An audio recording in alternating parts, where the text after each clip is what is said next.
Mister perfect extra gold திருமணமான ஆண்களுக்கு திருப்பு முனையை ஏற்படுத்தும் ஹலாலான இயற்கை வியாகரா.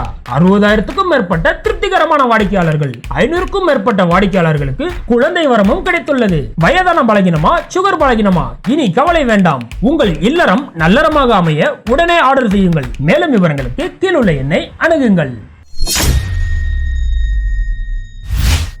ஆப்கி பார் 400 பார் அப்படின்னு மோடி போகக்கூடிய இடமெல்லாம் சொல்லிட்டு இருந்தாரு.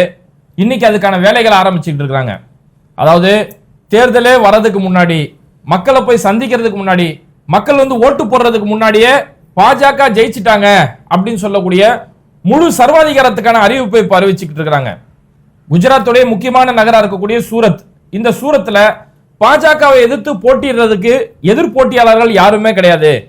ஒரே ஒரு காங்கிரஸ் வேட்பாளர் இருந்தாரு, அவருமே அவருடைய வேட்புமனுமே நிராகரிக்கப்படுது, அவரோட வேட்புமனு செல்லாது அப்படின்னு சொல்லி அறிவிச்சுட்டு இப்ப எதிரில் போட்டிக்கு ஆளே இல்லை அப்படிங்கிற பட்சத்துல பாஜக வேட்பாளர் முகேஷ் தலால் வெற்றி அடைஞ்சிட்டாரு அப்படின்னு சொல்லி இந்த அளவுக்கு ஒரு மோசமான ரீதியில நாட்டை கொண்டு போயிட்டு இருக்கிறாங்க.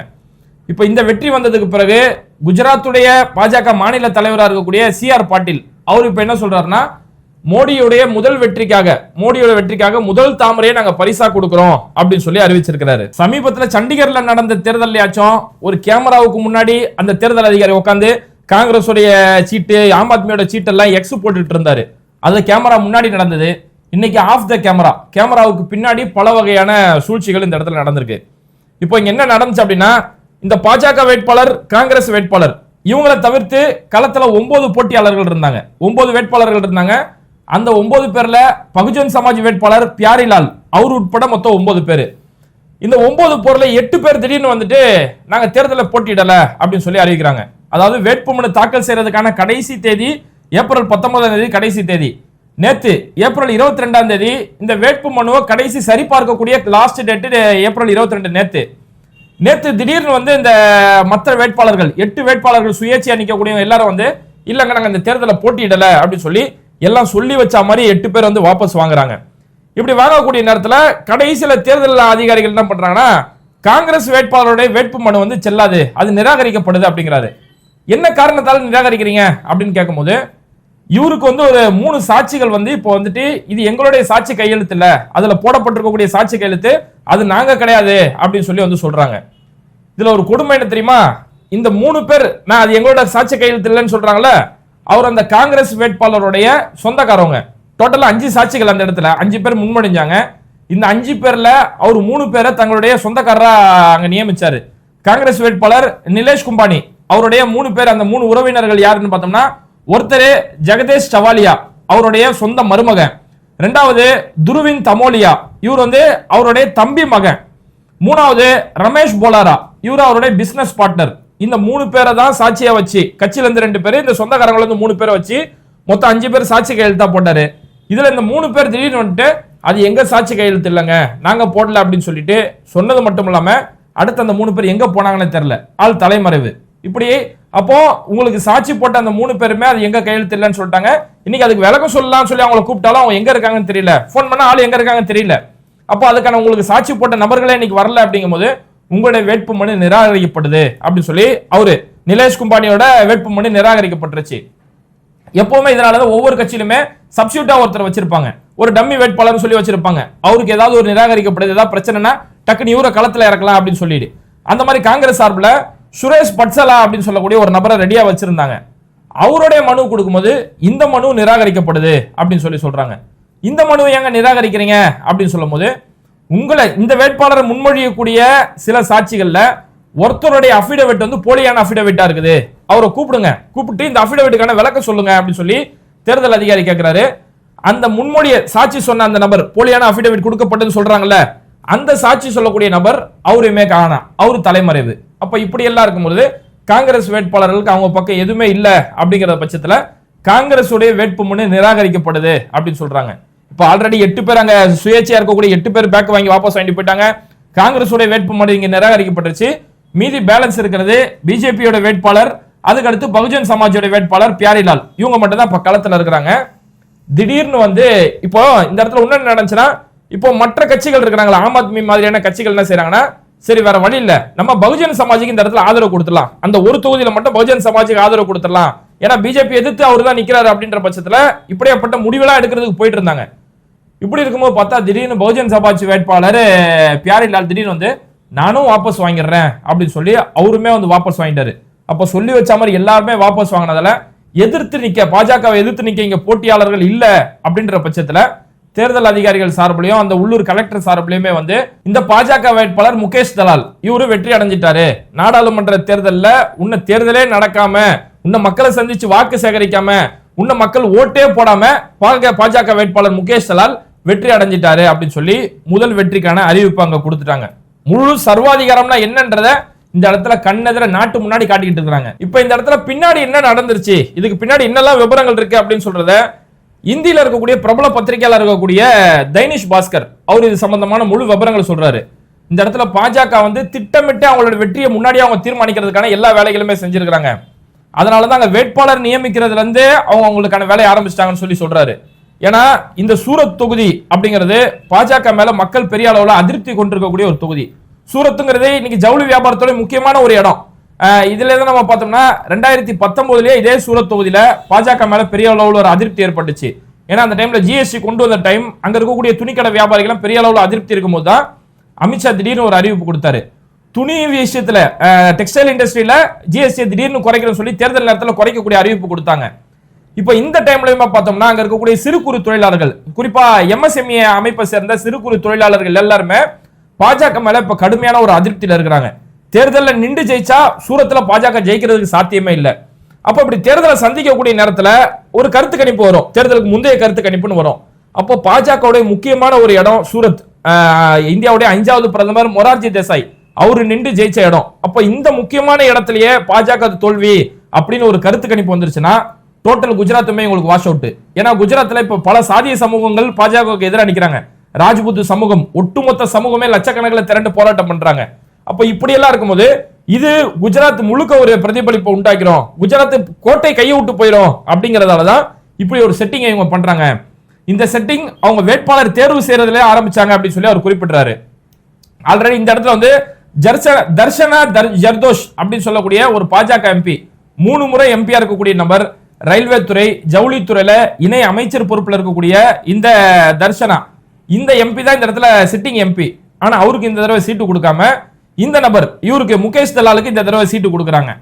முகேஷ் தலாலுக்கு சீட்டு கொடுத்து அவருடைய வேட்புமனு ஆரம்பத்திலே பல குளறுபடிகள் இருந்துச்சு, அதையெல்லாம் தாண்டி வரும்போதுதான் மீதி பேலன்ஸ் இருந்த இந்த வேட்பாளர்கள், அந்த 8 சுயேட்சையா இருக்கட்டும், பகுஜன் சமாஜ் வேட்பாளர் இருக்கட்டும், இவங்க எல்லாருக்குமே அவங்களுக்கு கொடுக்க வேண்டிய மரியாதைகள் எல்லாமே செட்டில்மெண்ட் செய்யப்பட்டுச்சு அப்படின்னு சொல்லி பத்திரிகையாளர் தைனிஷ் பாஸ்கர் சொல்றாரு. இது எந்த அளவுக்கு ஒரு எக்ஸ்பிளேஷன் சொல்றாரு அப்படின்னா, சூரத்தில் இருக்கக்கூடிய லீ மெரிடியன் ஹோட்டல், அந்த ஹோட்டல்ல ஒரு ரூம் போடப்பட்டு பாஜகவுடைய மாநில தலைவர் சிஆர் பாட்டீல் அவருடைய தலைமையில 24 மணி நேரம் அந்த இடத்துல ஒரு ஆலோசனை கூட்டம் நடத்தப்பட்டுச்சு. அதுல அவருடைய மேற்பார்வையில அந்த இடத்துல ஒரு ஆலோசனை கூட்டம் நடத்தப்பட்டு அவங்க எல்லாருக்குமான செட்டில்மெண்ட் அந்த இடத்துல செய்யப்பட்டுச்சு. அப்படி செட்டில்மெண்ட் செய்யப்பட்டதால தான் அவங்க எல்லாருமே சொல்லி வச்ச மாதிரி வாபஸ் ஆனாங்க. இதுல பகுஜன் சமாஜ் வேட்பாளர் பியாரிலால் அவரு ஓரளவுக்கு ஸ்ட்ராங்கா தான் மனுஷன் நின்றுட்டு இருந்தாரு. கடைசியில அவருக்கு மிரட்டல் கொடுக்கப்பட்டிருக்கணும் அப்படின்றதையுமே குறிப்பிடுறாரு. அதுக்கு ஆதாரமும் சொல்றாரு. அவருடைய ஃபேமிலி, அவருடைய குழந்தைகளை திடீர்னு கொண்டு போய் அவங்க வீட்டுல இருந்து வரோதரா தொகுதி கொண்டு போய் அவங்களோட ஃபேமிலியை கொண்டு போய் ஷிஃப்ட் பண்றாரு. அவருடைய மொபைல் முன்னாடி நாள், இவர் வாபஸ் வாங்குறதுக்கு முன்னாடி நாள் அவருடைய மொபைல் திடீர்னு சுவிச் ஆஃப் செய்யப்படுது. அப்ப இந்த அளவுக்கு இருக்கும்போது இவர் ஒண்ணு மிரட்டப்பட்டிருக்கணும், இல்ல அவருக்கு ஏதாவது வெகுமதி கொடுக்கப்பட்டிருக்கணும். இது ரெண்டுல ஏதோ நடந்ததாலதான் அவ்வளவு ஸ்ட்ராங்கா இருந்த மனுஷமே கடைசி நேரத்துல போய் வாபஸ் வாங்கிட்டாரு.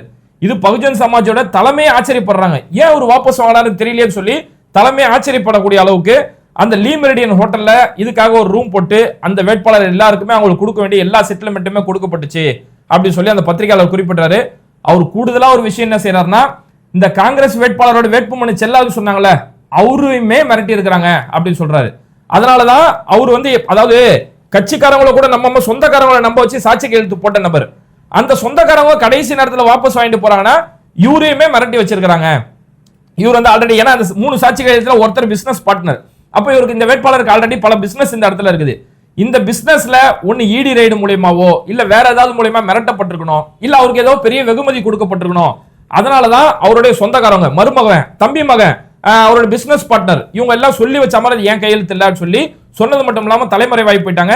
இந்த இடத்துல பெரிய அளவுல மிரட்டல் பட்டப்பட்டிருக்கு. அப்போ பாஜக ஒண்ணு அந்த எதிரில் நின்ற வேட்பாளரை மிரட்டியோ அல்லது அடிப்பணையை வச்சோ, ஒண்ணு வெகுமதி கொடுத்தோ இல்ல தண்டனை கொடுத்தோ, ஏதோ ஒரு வகையில தான் அவங்க எல்லாருமே பின்வாங்க வச்சுட்டு போட்டிக்கு ஆள் இல்லாத ஒரு சூழலை ஏற்படுத்தி ஜனநாயகத்தை கொத்து கொத்தா செதைச்சு கொண்டிருக்கிறாங்க அப்படின்னு சொல்லி அவருடைய முழு விபரத்தை அந்த இடத்துல பதிவு செய்யறாரு. இதுல நமக்கு ஒரு வைத்தறிச்சல் என்ன தெரியுமா, இந்த நேஷனல் மீடியான்னு சொல்லக்கூடிய யாருமே இதை பத்தி வாயை கூட திறக்க மாட்டாங்க. கிட்டத்தட்ட 11 லட்சம் ஓட்டுகள் அந்த தொகுதியில இருக்கு, சூரத்துல இருக்குது. 11 லட்சம் மக்களுக்கான ஒரு உரிமை பறிக்கப்பட்டிருக்குது. ஒரு மக்களுக்கு அவனுக்கு 5 வருஷத்துக்கு முறைதான் அவனோட ஆட்சியை தன்னை யார் ஆளணும் அப்படின்ற அந்த பொறுப்பை அந்த மக்களுக்கு கொடுக்கக்கூடிய உரிமையை 5 வருஷத்துக்கு ஒரு முறை. அந்த உரிமை இன்னைக்கு அநியாயமா பறிக்கப்பட்டிருக்கு. மக்கள் தேர்ந்தெடுக்காத ஒரு நபர் அங்க ஆட்சி பொறுப்புக்கு வராரு. அப்ப இப்படி இருக்கும்போது மக்களோட இவ்வளவு பெரிய உரிமை பறிக்கப்பட்டு இந்த அளவுக்கு ஒரு சர்வாதிகாரம் நடத்தப்படுது.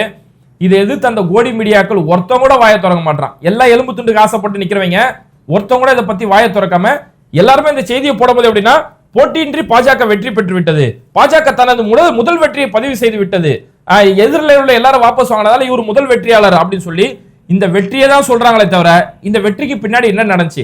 ஏன்னா ஒரு அடிப்படை அறிவு வேணாம். எப்படி அது சொல்லி வச்ச மாதிரி எல்லாம் வாபஸ் வாங்கிட்டு போவான்? அவன் வாபஸ் வாங்கிட்டு போறதுக்கு காரணம் என்ன? வேட்பாளர் நிக்கிறதுன்னு வந்தான், ஒருத்தன் வாபஸ் வாங்கலாம், 2 பேர் வாபஸ் வாங்கலாம். எப்படி சொல்லி வச்ச மாதிரி எல்லாருமே வாபஸ் வாங்கிட்டு போலாம் அப்படின்னு சொல்லி இதை பத்தி ஒரு சின்ன விவாதம், ஒரு சின்ன தலைப்புல ஒரு செய்தி சொல்லி ஒருத்தருக்கு கூட நேஷனல் மீடியான்னு சொல்லக்கூடிய ஒருத்தருக்கு கூட இதை எழுதுறதுக்கான அவங்களுக்கு மனசு வரல. அவங்க சொல்லிக்கிறாங்க, நாங்க ஜனநாயகத்தோட 4வது தூண், நாங்க தான் மீடியா தான் 4வது தூண் சொல்லி வெக்கமே இல்லாம இதை பீத்திக்கிறாங்க. இதனாலதான் ராகுல் காந்தி இப்ப வந்து சொல்றாரு, இந்த நரேந்திர மோடி தன்னுடைய முழு சர்வாதிகாரத்தோட முழு முகத்தை இப்ப காட்டிக்கிட்டு இருக்கிறாரு.